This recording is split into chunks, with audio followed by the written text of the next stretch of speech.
chỉ bỏ gì xíu. Có đúng một chỗ tu đang kìa. Xếp đây. Chỉ bỏ. Dê.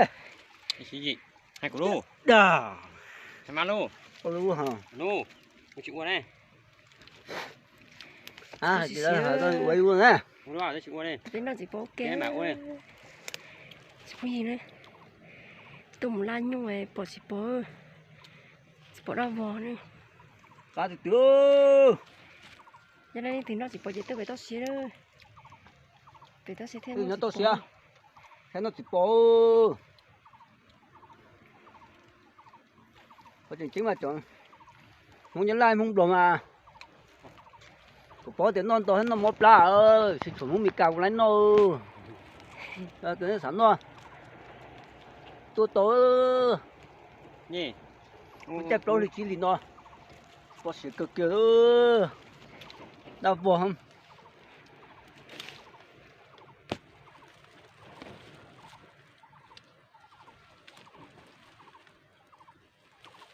Anh tự sẽ nó là gì?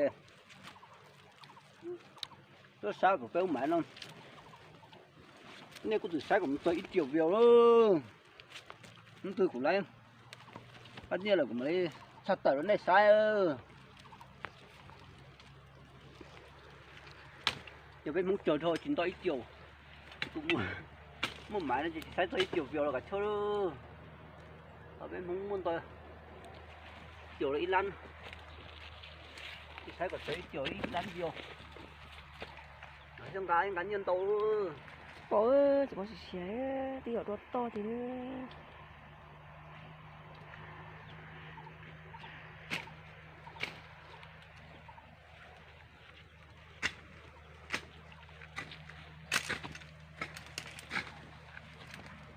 Một tí tôi phải tao xíu. Bỏ gì xíu. Ơi giờ. Ôi thô mù. Bạp quá thêm nhỉ. Nè, thô mù này ngon. Món này ngon, thấy đâu cũng nhiều. Cái này xanh đúng không? lấy hắn đi à? Thầy thô. Nhớ lăn lại. Để tôi muốn là nhu bỏ cho con nhà to.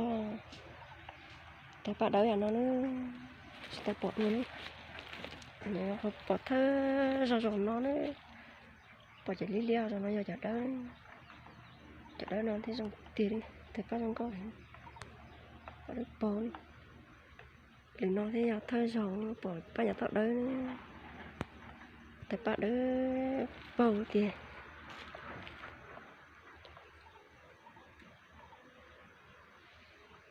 Rồi nhà lía thì lía đi 6,5 đấy.